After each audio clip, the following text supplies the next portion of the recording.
Hello दोस्तों, नमस्कार, good evening, Ram Ram.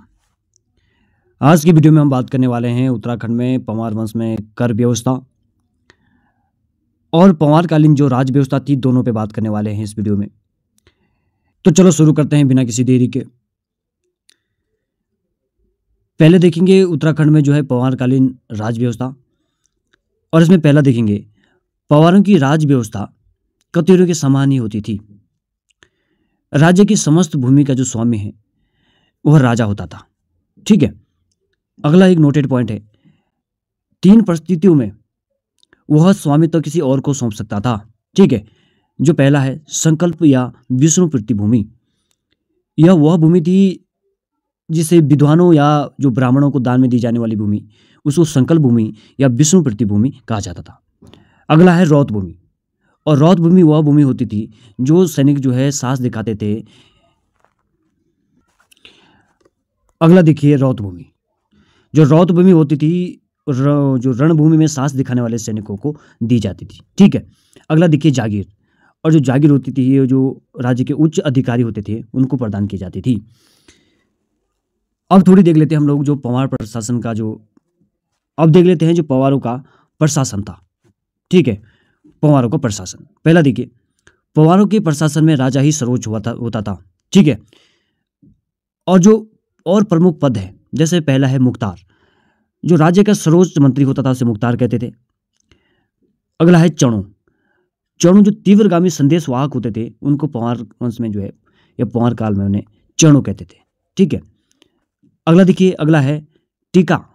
ठीक है। और टीका कहते थे युवराज को। अगला देखिए नेगी। राजा के मंत्रिमंडल में जो कुलीन परिवारों के प्रतिनिधि हुआ करते थे उनको नेगी कहते थे। ठीक है। अगला देखिए चौपदार। देखो ये चौपार हो गया लेकिन ये चौपदार है। ठीक है। जो राजा के साथ चांदी के डंडे के साथ चलने वाला जो व्यक्ति होता था उसे चौपदार कहते थे। ठीक है। क्या कहते थे? चौपदार। अगला देखिए गोलदार। गोलदार होते थे जो किले के रक्षक होते थे उन्हें गोलदार कहते थे। अगला देखिए धर्माधिकारी, और धर्माधिकारी जो होते थे वो धर्म विभाग का अध्यक्ष हुआ करता था।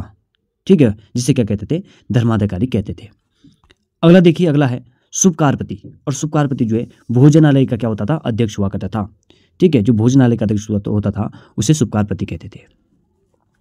अब हम देखेंगे कुछ प्रमुख कर। ठीक है। पंवारकालीन कुछ प्रमुख कर।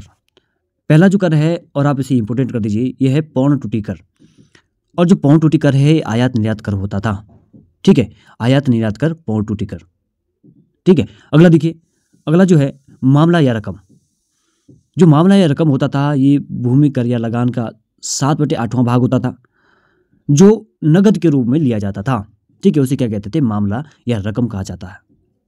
अगला देखिए बराकर, और जो बराकर होता था वो भी भू व्यवस्था की देख रेख करने वाले कर्मचारियों के लिए लिए जाने वाला कर था, जिसे क्या कहते थे? बराकर कहते थे। अगला देखेंगे, अगला है बाजनीय कर, और बाजनीय कर जो है राज्य के नर्तक नृत्यांगनाओं के लिए लिए जाने वाला कर था। ठीक है। अगला देखिए, अगला है मांगा कर। राजा द्वारा आर्थिक संकट में लिया जाने वाला कर जो होता था उसे मांगा कर कहते थे। जबकि चंदों में इसकी अलग परिभाषा थी और गोरखों में हमने इसकी अलग परिभाषा देखी थी। ठीक है। हमने देखा था कि जो चंदों में है जो है युद्ध के समय में लिया जाने वाला जो कर था वो कौन सा कर था? मांगा कर था। जबकि हमने गोरखों के समय पढ़ा था कि हर व्यक्ति से जो है हर एक नौजवान से 1 रुपये के रूप में लिया जाता था, उसे मांगा कर कहते थे। ठीक है। कुछ नोट में कुछ पॉइंटेड है। पंवारों में जिस व्यक्ति को कोई भूमि दान दी जाती थी उसे थातवान कहते थे। क्या कहते थे? थातवान कहते थे भाई। ठीक है। अगला देखिए, मंदिरों को बनाने वाले को ओड कहा जाता था। ओड। ठीक है। आप लोग याद रखेंगे, मंदिर को बनाने वाले को ओड कहा जाता था। अगला हम देखेंगे जो शराब निर्माता व विक्रेता को, ठीक है, जो शराब बनाता था और जो बेचता था उसको क्या कहते थे? कलाल कहते थे भाई। क्या? कलाल। ठीक है। तो ये कभी क्वेश्चन बन सकता है कि कलाल किसे कहते थे, तो आप लोगों को पता होना चाहिए जो शराब निर्माता और विक्रेता होता था उसे कलाल कहते थे। ठीक है। अगला देखिए, वस्त्र सिलने वाले ओजी जाति के लोग होते थे। ठीक है। तो क्वेश्चन बन सकता है कि पंवार काल में वस्त्र सिलने वाले कौन सी जाति के लोग होते थे, तो आप लोगों को याद रखना है ये ओजी जाति के जो लोग होते थे उनका जो कार्य था वो वस्त्र सिलना भी था। ठीक है। अगला देखिए, पंवार काल में जो है भूमि की जो सबसे बड़ी इकाई उसे ज्यूला कहते थे भाई, ज्यूला। ठीक है। और जो सबसे छोटी इकाई वो मुट्ठी कहलाती थी।